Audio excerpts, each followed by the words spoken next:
vez para empezar puntuales. Muchas gracias.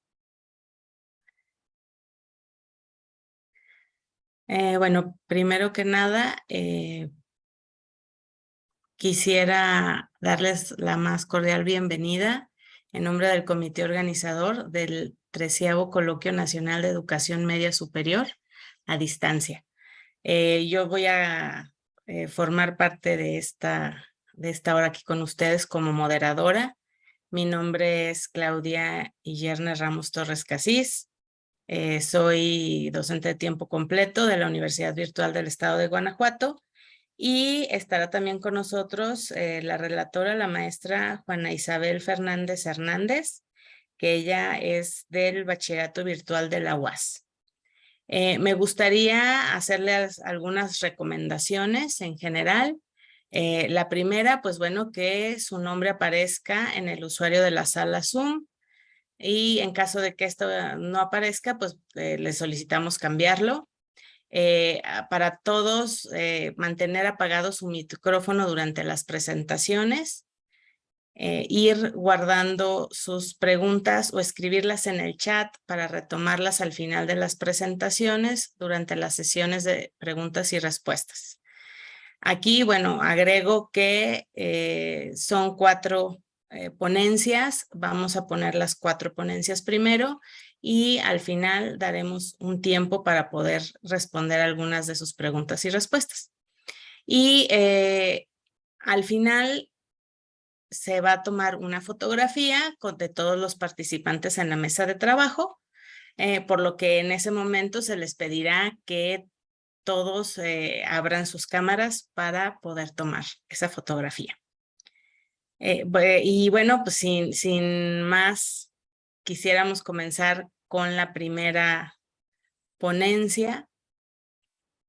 En este caso, le doy la bienvenida a la maestra Vania Jocelyn Pineda Ortega. Ella es de la Universidad Nacional Autónoma de México y nos presentará el reto de diseñar un proyecto integrador para promover el aprendizaje situado y evaluar de manera auténtica.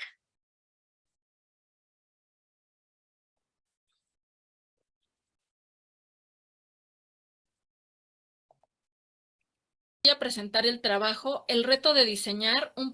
Hola, me llamo Vania Pineda y les voy a presentar el trabajo, el reto de diseñar un proyecto integrador para promover el aprendizaje situado y evaluarlo de manera auténtica.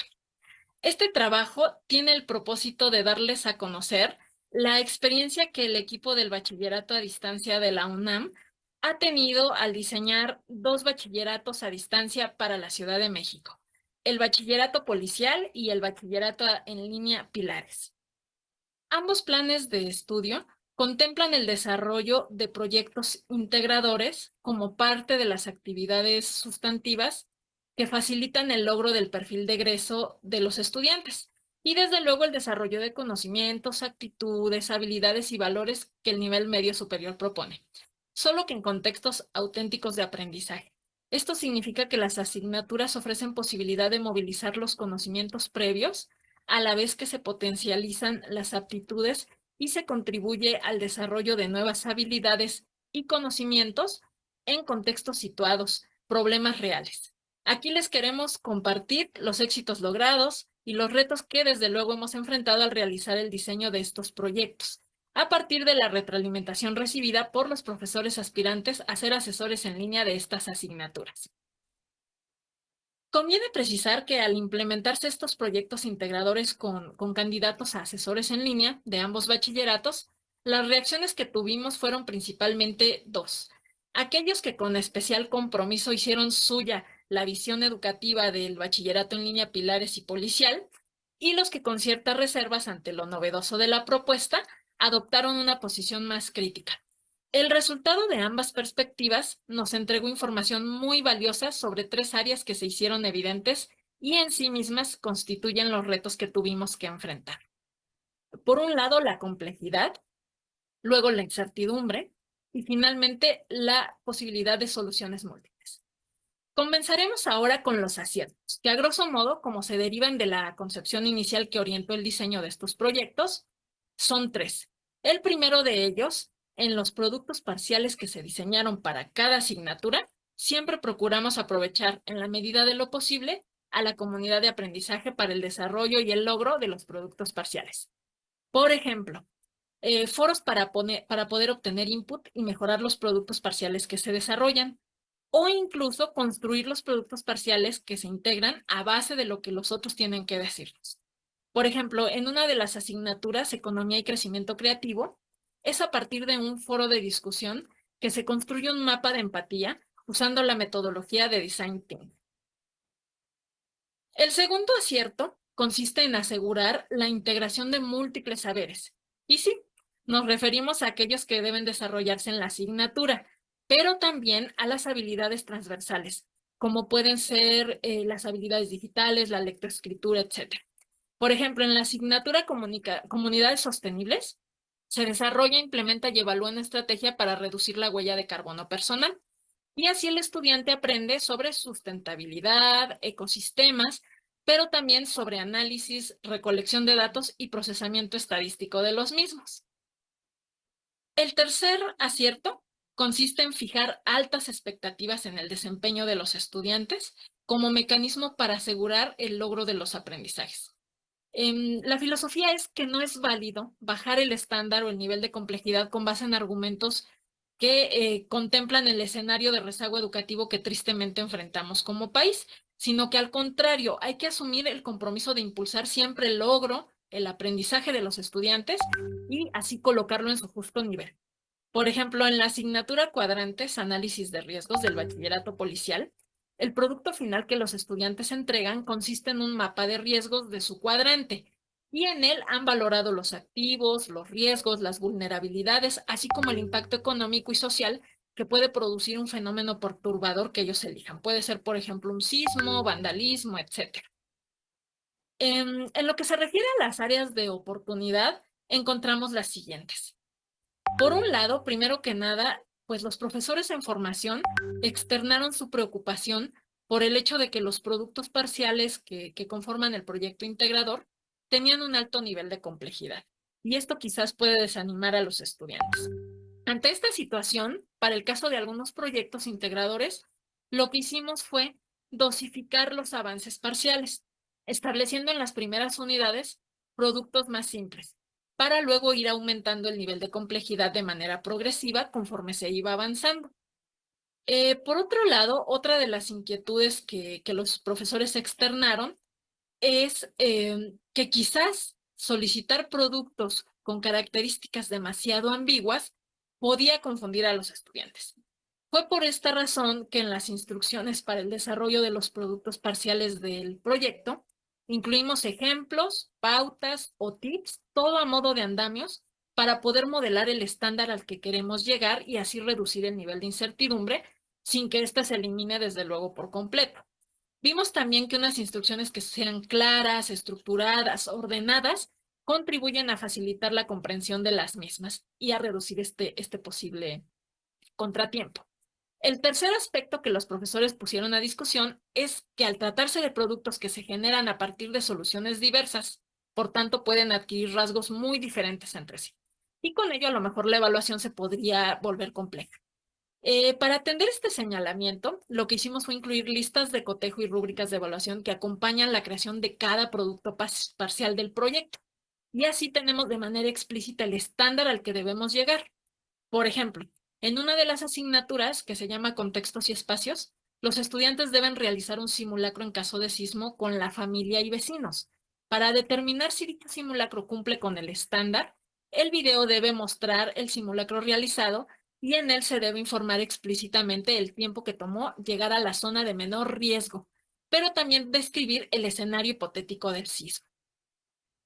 De esta manera fuimos asegurando que los proyectos atendieran a estas inquietudes que los asesores propusieron durante la formación docente y con esto pues atendimos la voz que ellos estaban compartiendo con nosotros y por el otro lado nos aseguramos de tener también productos muchísimo más refinados para ya llegar a la implementación con estudiantes de manera muchísimo más óptima.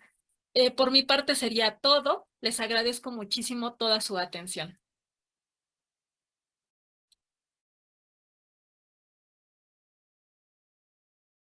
Muchas gracias, maestra Vania, por su ponencia.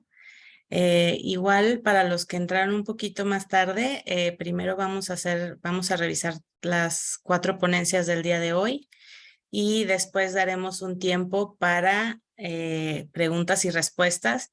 Igual pueden poner sus preguntas en el chat. En caso de que vayan dirigidos a algún ponente en particular, les pido por favor que nos pongan el nombre de la persona. Vamos ahorita entonces con nuestra segunda ponencia. En este caso tenemos que los autores son la maestra Mariana Hilda Ávila Arciniega, la maestra Angélica María Ramírez Bedoya y el maestro Alejandro Alberto Álvarez Virrey. Ellos también son de la Universidad Nacional Autónoma de México y su ponencia tiene el nombre Reproducción masiva de aulas virtuales en módulo. Adelante.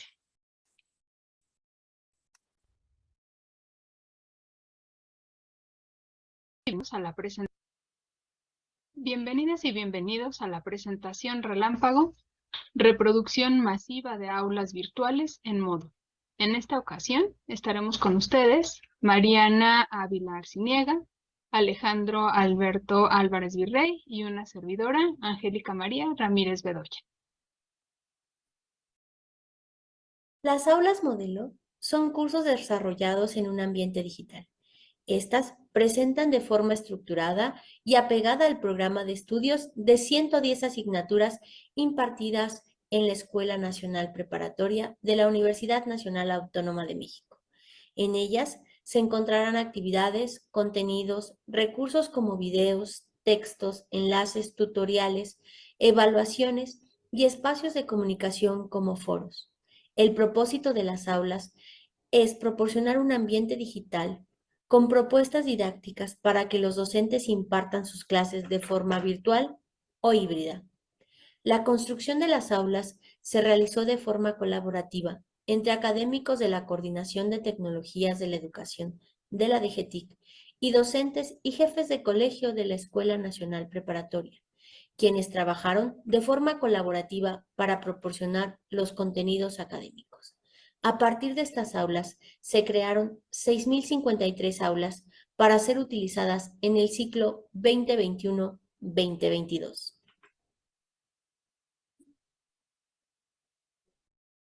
¿Cómo fue la experiencia de clonación de las aulas? Bueno, el proceso de clonación de las aulas modelo tuvo varias etapas. Inició con la creación de aulas masters, que son espacios diseñados en la plataforma Moodle con actividades, opciones particulares, así como configuración de fecha de inicio y cierre del aula, que estaban configuradas específicamente para cada asignatura. Posteriormente, por cada asignatura se generaron 2 archivos en formato CSV, que es el formato requerido por la plataforma Moodle para la creación de cursos y matriculación masiva de profesores. El primer archivo contiene los datos de las aulas a crear, como el ID, el nombre del curso, el nombre del profesor, entre otros. Y el segundo archivo contiene los datos de los profesores que estarán inscritos o matriculados en cada aula, como por ejemplo el colegio académico, el plantel, el RFC, los nombres, los apellidos y la asignatura.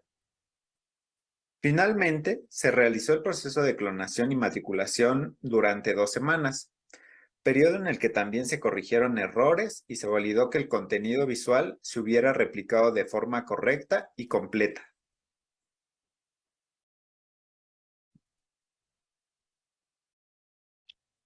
Finalmente, les hablaremos de los éxitos y fracasos. Este proceso realizado entre 2020 y 2021 nos permitió: primero, organizar de forma congruente y lógica las categorías de cursos que ya existían en tu aula virtual, de tal forma que al integrar asignaturas nuevas se localizara rápidamente el espacio en el que se habían creado. Segundo, detectar la necesidad de etiquetar las aulas para poder identificarlas en análisis posteriores. Tercero, estandarizar el nombre de las aulas. Nos encontramos con varias áreas de oportunidad para facilitar el proceso que consiste en tener un ambiente distribuido. Y cuarto, disponer de una máquina virtual con mayor tiempo de ejecución. Cabe mencionar que la comunicación en el equipo de trabajo fue esencial para resolver dudas, atender incidentes y continuar con la masificación de aulas en todo momento. Uno de los fracasos que tuvo el equipo, pero del que también se aprendió, fue el delegar la creación de los archivos CSV a un grupo de estudiantes que solo contaban con una explicación rápida de lo que debían procesar, lo que generó errores que llevaron al equipo a generar nuevamente todos los archivos. Por su atención, muchas gracias.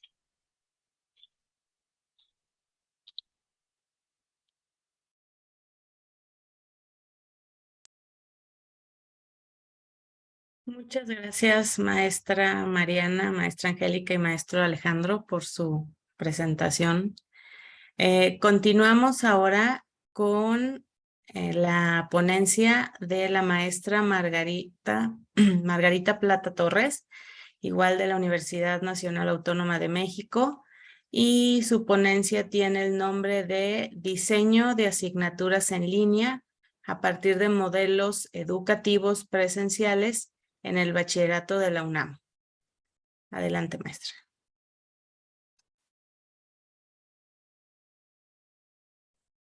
Hola, soy Margarita Plata.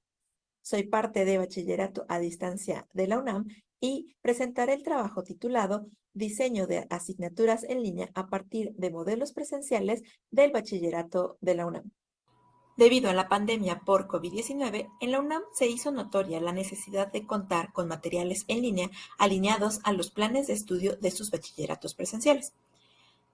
Este es un proyecto desarrollado conjuntamente por los 3 subsistemas del Bachillerato UNAM, Escuela Nacional Preparatoria, Colegio de Ciencias y Humanidades y Bachillerato a Distancia, que tiene el propósito de diseñar 106 asignaturas de acompañamiento en línea para ser utilizadas en múltiples escenarios, por ejemplo, la preparación para exámenes extraordinarios o atención a estudiantes en situaciones de emergencia como pandemias o desastres naturales. En este proyecto de colaboración, aproximadamente 350 profesores de ENP y CCH son los encargados de crear contenidos y actividades para las asignaturas.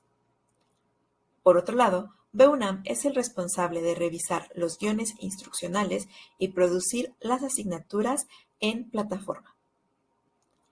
Durante este tiempo, los retos que se han enfrentado son la brecha digital, ya que se hizo evidente que existen diferencias entre los profesores respecto al acceso y uso de las TICs.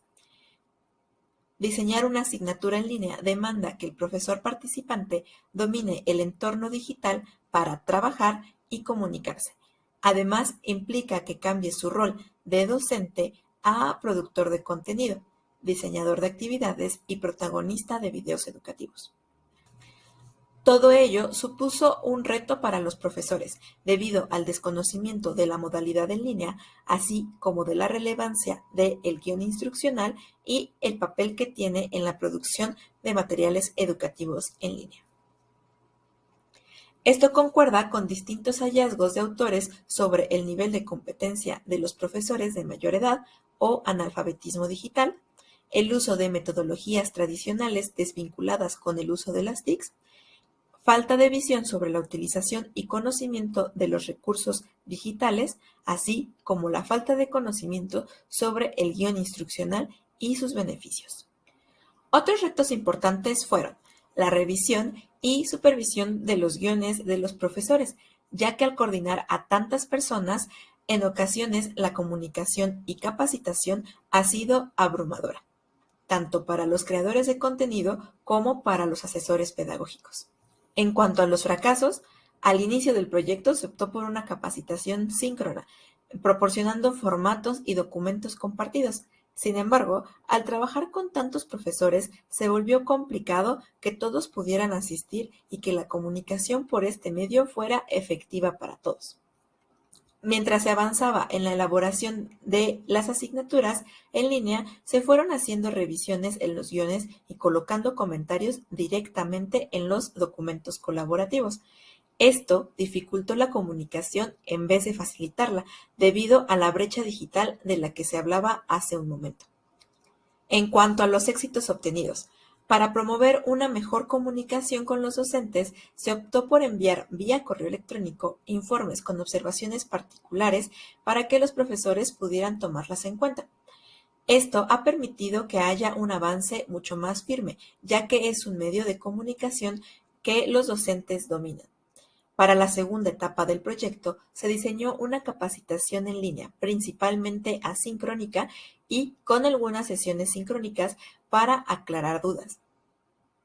Esta capacitación incluyó alfabetización digital sobre el uso de Drive y la creación de contenidos para una asignatura en línea.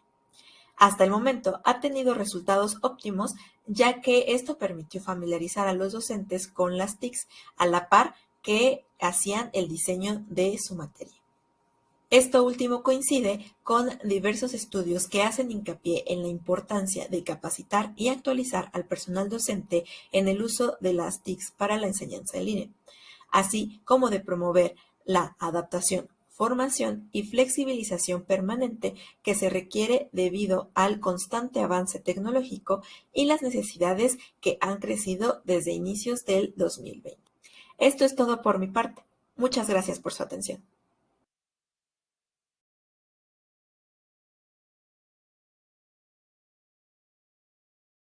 Muchas gracias, maestra Margarita, por su ponencia. Vamos con la última ponencia de esta mesa. Esta está a cargo de la maestra Ana Karenina García Rangel, el maestro José Antonio Reyes Angulo y la maestra Edma Guadalupe García Rangel. Ellos pertenecen a la Unidad Académica Preparatoria Navolato y el nombre de su ponencia es La Administración del Tiempo, experiencia de una sesión tutorial en línea.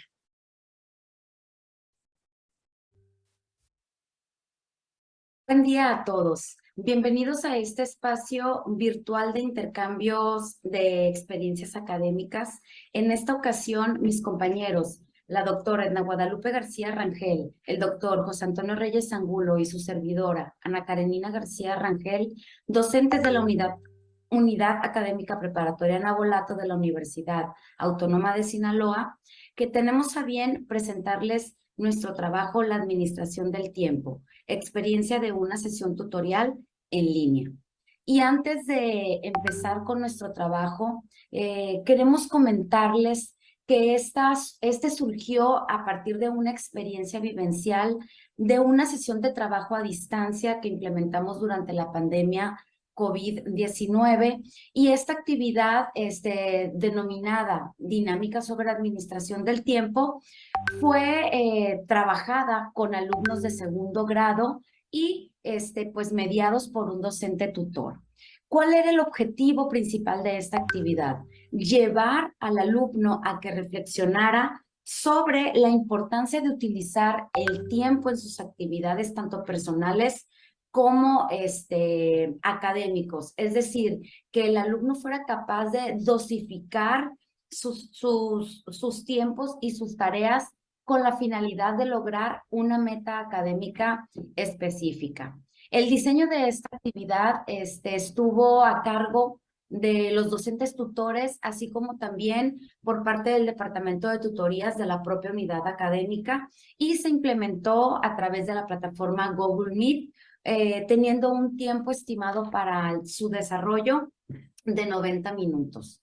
Cabe mencionar que durante el desarrollo de esta actividad se revisaron algunos aspectos que tenían que ver propiamente con el tiempo, con hábitos o los malos hábitos que los estudiantes tenían en ese momento, las acciones a emprender o a implementar, las metas a las que ellos querían llegar y sobre todo con el compromiso de ellos mismos como estudiantes, el compromiso con ellos mismos como persona, así como con lo que querían ellos lograr para concretar ese desarrollo en cuanto a su aprendizaje.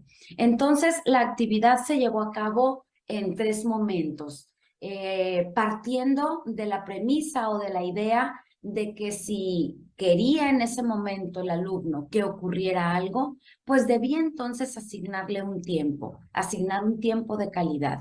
Para ello, el tutor diseñó algunas diapositivas alusivas al tema, en donde las utilizó pues para presentar, encuadrar el tema. Se presentaron algunos conceptos, se ejemplificaron algunas situaciones y poco a poco los estudiantes se fueron adentrando, se fueron involucrando en esta lluvia de ideas, en donde compartieron frases comunes como: no tengo tiempo, me falta el tiempo voló, se me fueron volando las horas, entre otras. También analizaron y reflexionaron acerca de los hábitos o los malos hábitos que habían adquirido durante la pandemia. Ejemplo de ello es que se acostaban a muy altas horas de la noche y por la mañana se levantaban pues muy tarde, impidiendo esto que tuvieran un tiempo de calidad para otorgárselo a sus actividades tanto personales como escolares. Y esto nos llevó a la palabra pues autodisciplina, que es la fuerza de voluntad que ellos deberían de tener en ese momento para realizar las cosas.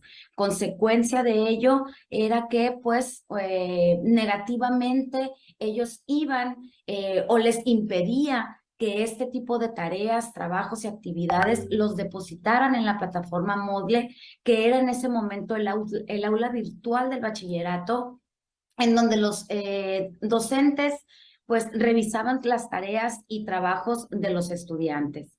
Finalmente, como un tercer punto de la dinámica, los estudiantes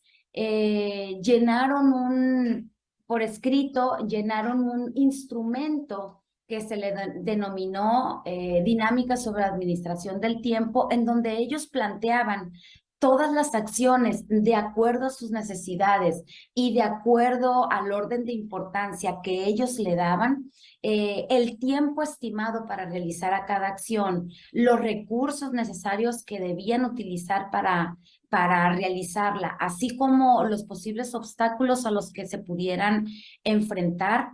Este trabajo se les envió a través del correo electrónico y de la misma manera iba a ser recibido por el tutor. Podemos decir que la implementación de esta estrategia o de esta dinámica, pues implementó un gran reto. Fue un gran reto, ya que desde el simple hecho de que la actividad se realizó de manera virtual, a distancia, y sobre todo que se manejaron pues temas o un tema ajeno totalmente al plan de estudio o a la disciplina de las diferentes materias que ellos estaban estudiando, pues captar la atención del estudiante sí fue en un primer momento un tanto complicado. Sin embargo, poco a poco, al momento de ir trabajando la estrategia, de ir ejemplificando, de ir mencionando diversas situaciones por las que estaban pasando los estudiantes en ese momento, fueron interesándose y fueron trabajando en ella. En cuanto al tema del fracaso o falla durante la estrategia, pues pudiéramos decir que al finalizar, mientras unos estudiantes enviaron la actividad en tiempo y forma, y así como el docente tutor la había solicitado, es decir, a través de correo electrónico, algunos estudiantes, los menos, por diversas causas o circunstancias, como por ejemplo el no tener internet, falta de datos, no tener equipo electrónico para realizarla, tuvieron la necesidad de optar por una segunda opción y realizar su actividad de manera manual en su libreta, en donde el tutor les dio la oportunidad de enviarla a través de WhatsApp, a través de una fotografía.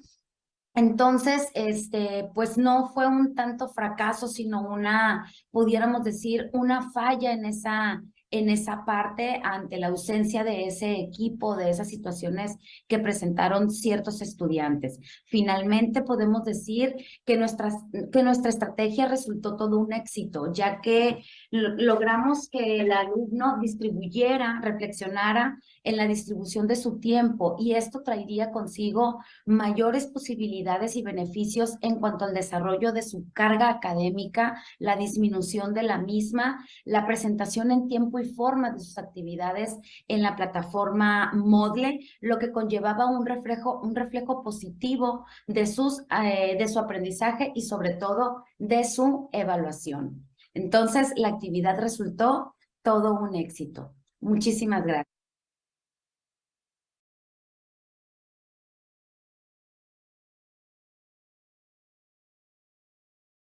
Muchas gracias en esta última ponencia a la maestra Ana Karenina, al maestro José Antonio y a la maestra Edna.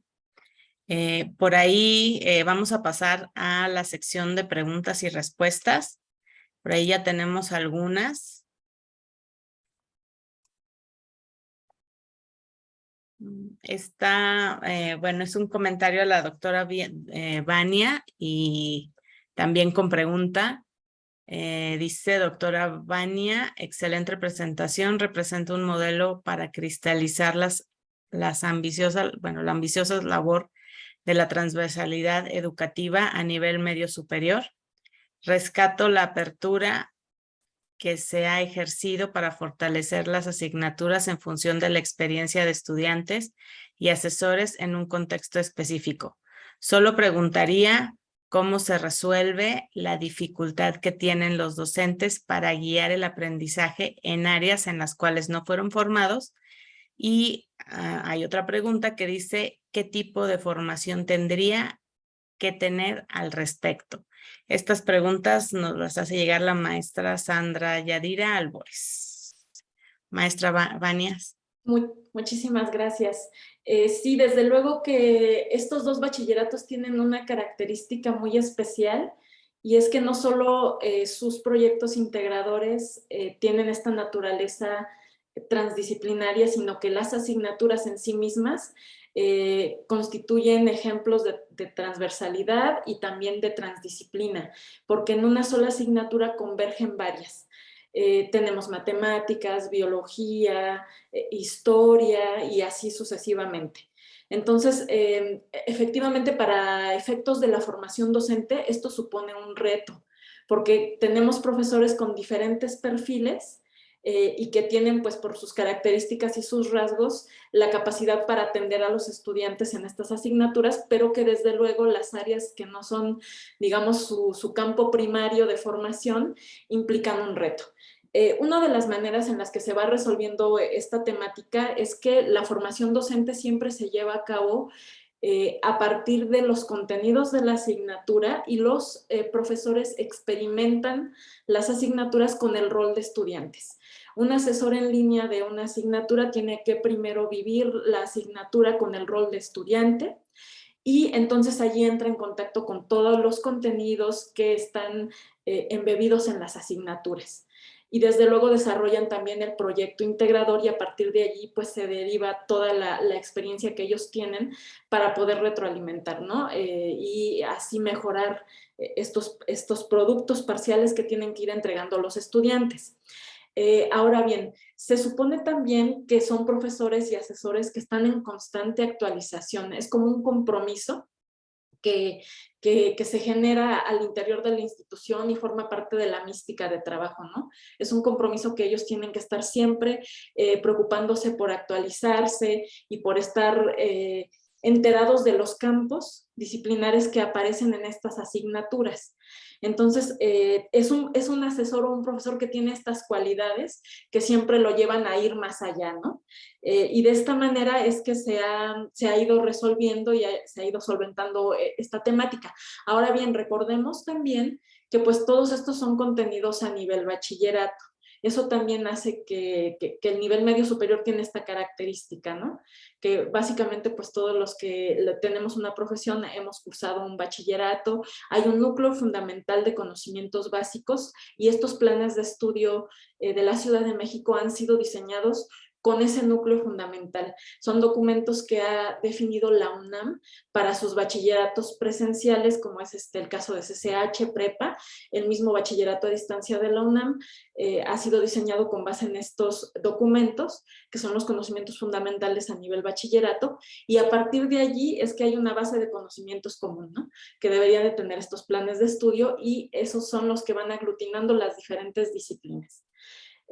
Y bueno, me parece que en ese sentido iba la respuesta. No sé si por allí di o atendí la inquietud de la maestra Sandra. Muchas gracias, maestra Vania. Esperemos que sí, sino que ahorita nos comente. Por aquí tenemos otra pregunta que le hacen a la maestra Margarita. Bueno, son dos preguntas. La primera nos comenta, ¿cuántos profesores trabajaron en la elaboración de documentos colaborativos? Esta pregunta la hace Rosa Irene Guillén. Maestra Margarita, adelante. Hola. Bueno, sí, las dos preguntas, de hecho, creo que están muy relacionadas, las de las dos personas. Entonces, actualmente estamos trabajando con aproximadamente 350 profesores entre CCH y Escuela Nacional Preparatoria. Más o menos son 170 de CCH y el resto de Escuela Nacional Preparatoria. En cuanto a la matrícula del bachillerato, la realidad es que no tengo ese dato porque nosotros no vamos a trabajar directamente con un bachillerato y tampoco se van a diseñar todas las asignaturas de estos planes de estudio. Entonces, la población potencial a la que está destinado este proyecto es aproximadamente de 70,000 estudiantes. Entonces, pues, y todavía estamos trabajando en el diseño de estas asignaturas que esperemos pronto se termine. Todavía hay una fase de investigación que tenemos que realizar posterior a el diseño de estas asignaturas. Muchas gracias, maestra Margarita. Sí, yo creo que ya nos contestó también la pregunta del maestro José Antonio, que venían muy, como usted dice, venían muy relacionadas, ¿no? Muchas gracias. Pasamos ahora a... Hay una pregunta para la maestra Karenina, de parte de Rosa Irene Guillén también. Dice, ¿qué herramientas usaron para administrar el tiempo, los hábitos, etcétera?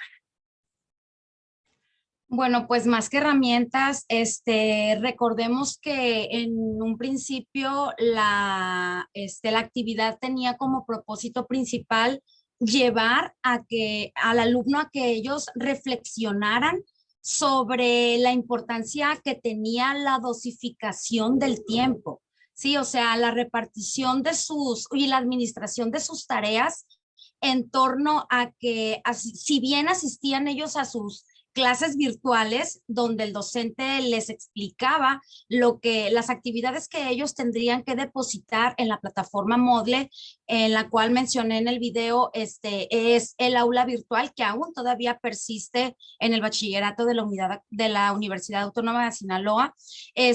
Los alumnos, aunque asistían a las clases virtuales, no concretaban esa parte de concluir la tarea y depositarla en la plataforma. No sé si me explico. Entonces, más que una herramienta, nuestra dinámica fue tratar de llevar al alumno a que reflexionara que si ellos no dosificaban el tiempo, que si ellos no organizaban sus actividades, pues finalmente ellos verían una calificación negativa o una baja calificación, o no iban a aprobar la materia independientemente cuál fuera esta. Nosotros como docentes, por mi parte imparto la materia de comprensión y producción de textos. El maestro Antonio participa con la materia de mecánica, la maestra Edna de metodología, y en ese momento pues comentábamos que los alumnos no, aunque participaban en sus clases virtuales, ellos no concretaban esa finalmente esa parte, ¿no? Y no podíamos nosotros hacerles la revisión de sus actividades, tareas o trabajos. Y como nosotros, había otros docentes que en ese momento pues presentaban estaban en la misma idea, ¿no? Y concordaban con nosotros, y eso pues en la plataforma se reflejaba un rendimiento pues bajo por parte del estudiante. Entonces, en ese momento se trabajó con el departamento de tutorías y se elaboró ese instrumento que les presentamos ahí en el video, en donde ellos pues primero que nada tenían que tener una meta específica, y pues en ese momento, después de hacer la actividad, que ellos dijeron, pues es que queremos aprobar las materias, queremos aprender. Entonces, pues era momento de que pues hay que ponernos las pilas, ¿no? Hay que dosificar el tiempo, dormir, porque era un mal hábito a los que ellos se habían acostumbrado a dormir muy tarde, y se reflexionó sobre eso, se levantaban tarde, entonces no le dedicaban el tiempo suficiente a sus trabajos, a sus actividades escolares, y pues eso se veía reflejado de manera negativa, ¿verdad? O sus actividades o sus metas escolares no se concretaban. Entonces, el instrumento estaba diseñado para eso, saber cuál era la meta que el estudiante tenía en ese momento, pues que se comentó ahí en el grupo durante la sesión, y todos coincidieron en que pues querían aprender y además pues aprobar sus asignaturas, pero también se hablaba ahí algo muy importante, que ellos reflexionaran sobre el tiempo que esa meta les iba a llevar, y además algo bien importante, los obstáculos a los que ellos se podían presentar o a los que se estaban presentando también para no concretar con estas metas académicas, ¿no? Y pues poder lograr un reflejo positivo en su aprendizaje, y obviamente en una evaluación satisfactoria. Entonces, más que herramienta, nuestra estrategia iba encaminada a que ellos reflexionaran que si en ese momento no administraban de manera adecuada su tiempo, pues no se vería ese reflejo positivo en su experiencia académica o en su aprendizaje, y pues la evaluación obviamente pues iba a ser un tanto, o no iba a ser satisfactoria. No sé si respondí a la pregunta.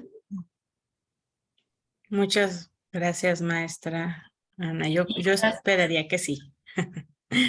Por aquí tenemos otra pregunta también para usted, de Cecilia Gómez. Dice, me parece interesante el documento que los estudiantes contestan sobre acciones, recursos y obstáculos. ¿Cómo trabajar los resultados desde la visión de un asesor? O sea, del maestro. ¿Cómo trabajarlos? Bueno, pues yo considero que primero tendríamos nosotros que ver en qué acciones coinciden entre ellos los estudiantes que van a tomar, ¿verdad? Y qué obstáculos son similares entre cada uno de ellos, y ahí efectuar acciones. Sabemos nosotros que todos nuestros estudiantes tienen y vienen de contextos sociales muy diferentes, y algunos pues tienen unos obstáculos, presentan unos obstáculos, algunos otros, y en cuanto al conocimiento y el desarrollo de los aprendizajes, pues también aprenden de diferente manera. Entonces, pues yo considero que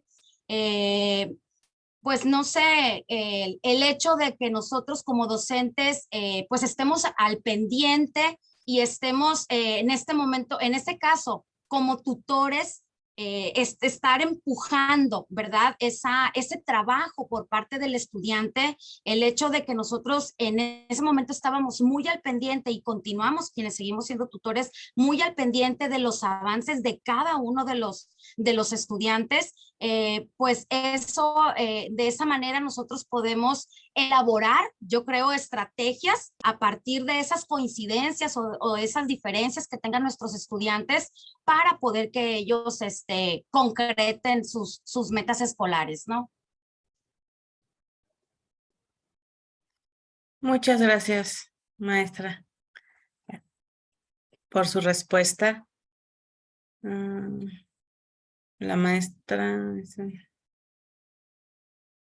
Ok, la maestra Rosa Irene Guillén menciona que en la UDG también sufren las mismas situaciones.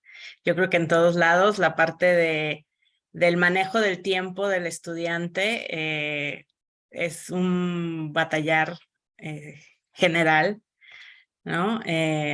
Y bueno, habla también de que hace el comentario de que los estilos de aprendizaje les ayuda a detectar cómo pueden aprender mejor. Y bueno, que hay algunas ligas por ahí en internet, ¿no? Que se pueden utilizar. No sé si alguien más quisiera hacer alguna otra pregunta a nuestros ponentes del día de hoy en esta mesa. Si alguien más se anima a hacer alguna otra pregunta. Creo que otro trabajo, maestra Claudia, muy interesante pudiera ser también el que como docentes reflexionemos también en cómo nosotros organizamos o dosificamos nuestros tiempos, ¿no? Existen muchos trabajos, muchos docentes, por ejemplo, en nuestra unidad académica, por ejemplo, que tienen otro trabajo, que además son tutores, que son padres de familia, entonces cómo también dosificar nuestros tiempos para realizar de manera adecuada pues las actividades, ¿verdad? Que académicas por las que estamos aquí y pues poder dar lo mejor de nosotros para nuestros estudiantes. Creo que ese también sería algo muy buen trabajo para futuro, porque también sabemos que no es el solo hecho en ese momento que el alumno deposite su actividad en plataforma, es a qué horas el docente también las va a revisar y retroalimentar al estudiante, ¿no? Entonces, es parte de, yo creo que la motivación que se pudiera dar al estudiante en que, bueno, tú subes el trabajo a tiempo, pero yo como docente también te reviso a tiempo y te retroalimento a tiempo, ¿no? Sí, claro que sí, es muy importante esa parte en general, ¿no? O sea, y sí, yo creo que también nosotros por ahí a veces andamos fallando con esa parte de la organización del tiempo, ¿no? Y bueno, me gustaría yo hacerle una pregunta, aprovechando. Miren, nosotros, por ejemplo, acá en la UVEC, nuestros cursos duran 21 días, 24 días, perdón, nada más. Y no hay fechas. O sea, el alumno entra, es asincrónico, el alumno puede entrar desde el día 1 hasta el día 24 a hacer sus actividades. Y el maestro sí le da unas recomendaciones de cronogramas y cosas así, pero a final de cuentas el alumno pues puede entregar cuando quiera. Y una de las problemáticas muy fuertes que tenemos es que dejan todo siempre hasta el final. Entonces, no sé si tenga alguna recomendación. Por ejemplo, nosotros somos completamente virtuales, asincrónicos, pero alguna recomendación que nos pudiera dar para trabajar con los alumnos esa parte de la organización del tiempo, ¿no? Bueno, nosotros en ese momento trabajábamos con los estudiantes. La plataforma estaba abierta a las 24 horas, todos los días, y en ella contenían todas las unidades de todo ese semestre. En ese caso era el tercer semestre, porque los alumnos son de segundo grado. Ahí la orientación era que el docente no fuera cerrando las actividades. Nosotros, por ejemplo, la unidad 1 son las primeras 2 o 3 semanas, dependiendo de cuántas horas tenga cada unidad, ¿no? Entonces, nuestra orientación, la recomendación que nos hacían desde la Dirección General de Escuelas Preparatorias era: docentes, no cierren las actividades porque no sabemos qué problemática pueda traer el alumno para no poderlas subir, ¿no? Además, no los dejábamos completamente a ellos solos en la plataforma, sino que los asesorábamos al menos una vez a la semana, los veíamos en una clase, virtual, ya sea a través de Zoom o Google Meet, y en esa clase, que era como una especie de asesoría de lo que ellos harían en esa semana. Entonces se les explicaba al estudiante en esa clase de 45 o 50 minutos. Hubo algunos maestros que se tomaban a veces hasta los 90 minutos de 2 sesiones, para explicar las actividades que iban a realizar ellos en la semana. Entonces, teníamos también en ese mismo momento grupos de WhatsApp con todos los estudiantes. Cada maestro tenía sus grupos de WhatsApp. Entonces, si el alumno tenía en el transcurso del desarrollo de sus actividades algún tipo de situaciones, pues le enviaba mensaje al maestro y trataba de explicarle y al mismo tiempo algo que se me pasaba y creo que considerarlo importante, los docentes grababan su clase de tal manera que después les pasaban el enlace a los alumnos que por algún motivo no podían haber entrado a la sesión virtual, y los alumnos tenían la oportunidad de ver la explicación de nueva cuenta.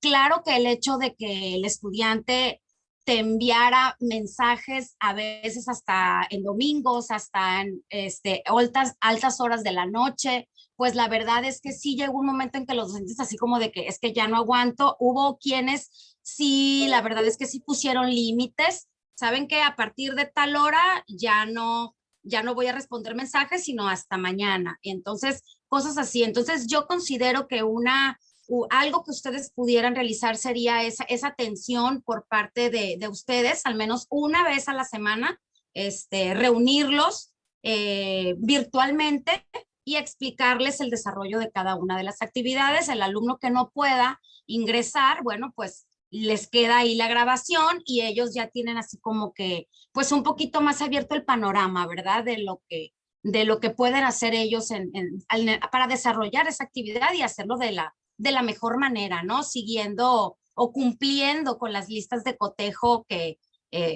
o las rúbricas que pudiera tener su actividad.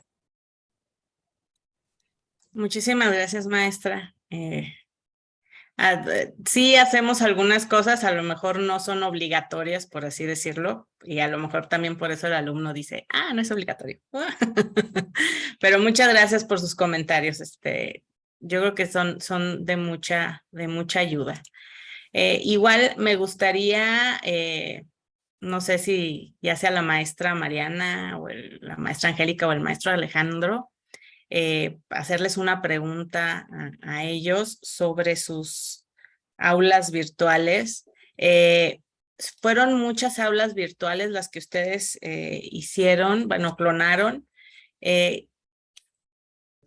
¿Esas las utilizaron para la parte como de ir de presencial a virtual? Esa parte no me quedó muy clara.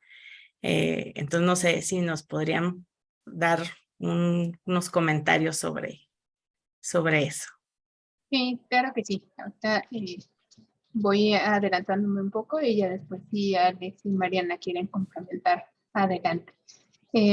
Había un programa de llevar a todas las asignaturas del programa de estudios de la Escuela Nacional Preparatoria a aulas virtuales, primero como una alternativa y ya después con la pandemia como una necesidad de que todas las asignaturas tuvieran un espacio para que los estudiantes pudieran participar y comunicarse sobre todo con sus profesores, que tuvieran un espacio en común, además de crear un aula que tuviera características que cualquier profesor que impartiera esa asignatura pudiera tener como base. Ese es como el objetivo inicial, para que no cada profesor estuviera construyendo su propia aula, sino que partiera de una base y ya de ahí la pudiera ir adaptando según las necesidades de su grupo, de sus estudiantes mismos. Entonces, sí se crearon todas estas más de 6,000 aulas, porque hubo varios profesores que impartían varias asignaturas también. Entonces, para cada profesor se generó un aula para cada una de las asignaturas que impartía. Entonces, así podíamos tener profesores que podían tener asignadas hasta 5 o más aulas por las asignaturas que se impartían en los diferentes grados académicos. Y bueno, no sé si Alex y Mariana, o hay alguna otra pregunta. Pues ya de los participantes no tenemos preguntas más. No sé si gustan agregar alguna otra cosa más. Sí, que fue todo un reto para nosotros crear en tan poquito tiempo esa gran cantidad de aulas, sobre todo porque después fue la revisión. No se trataba solo de crear las copias, teníamos un aula maestro, pero había que verificar que todas las copias estuvieran correctas. Y entonces esa también fue una labor titánica. Ya los profesores las estuvieron utilizando y bueno, pues ya en otro momento hablaremos de qué representó el utilizar estas aulas, que también es bien interesante ese resultado. Muchísimas gracias, maestra Angélica.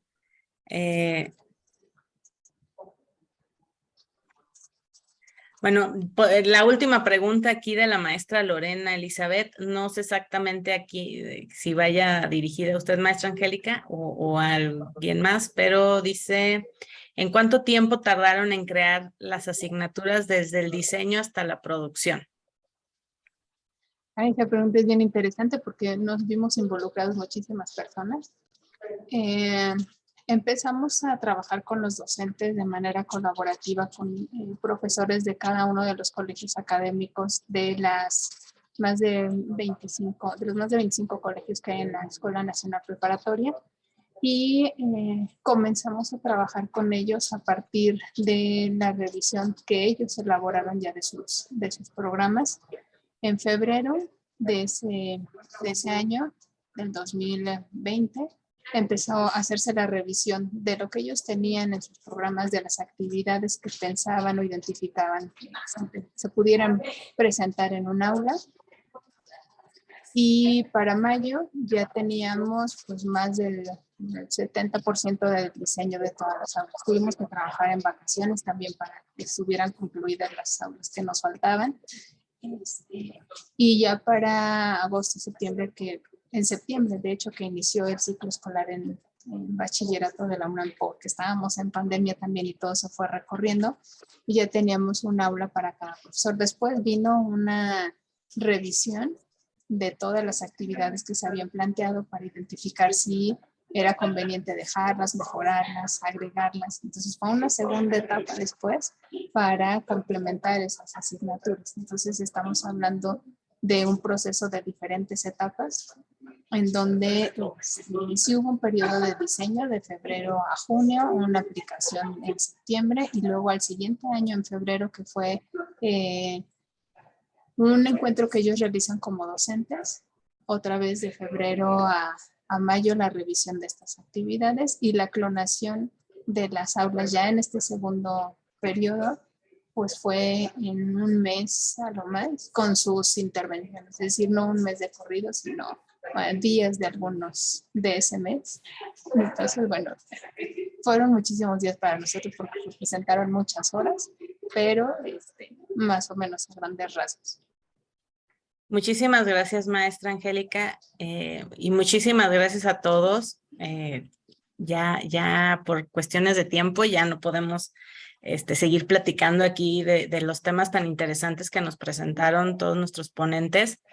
Realmente creo que el llevar esta parte de las aulas virtuales a los estudiantes, aunque en algún momento ellos no necesariamente tengan que estar 100% de manera virtual, es bien interesante, es una ayuda que que podemos dar a nuestros estudiantes, ¿sí?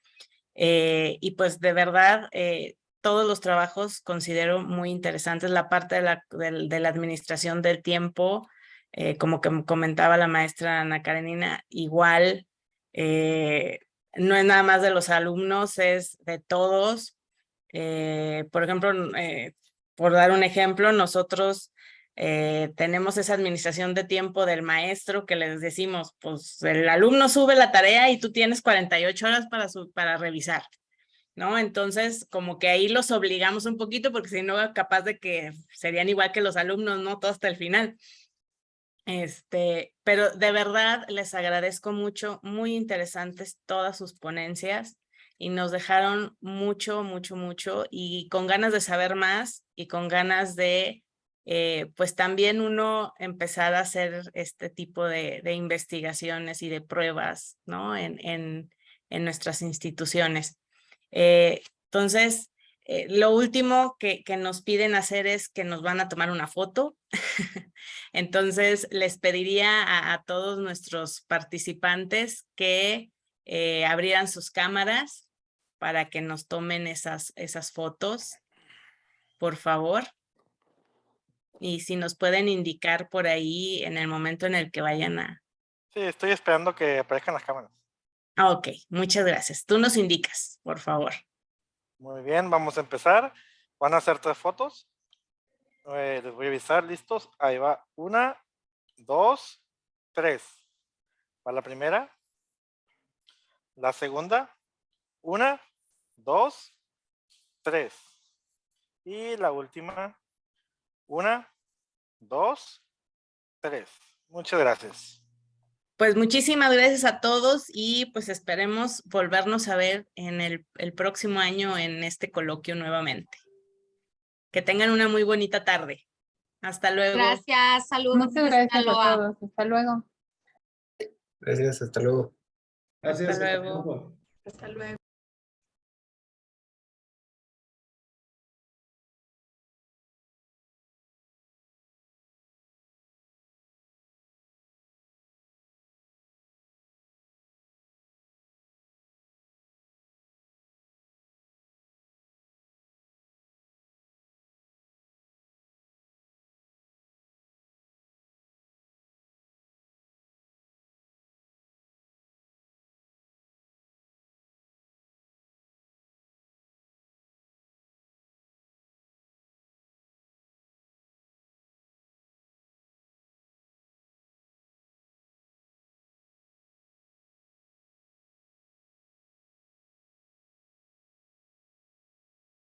A ver, 1, 2, 3, 4, 5, 6, 7, 8, 9, 10, 11.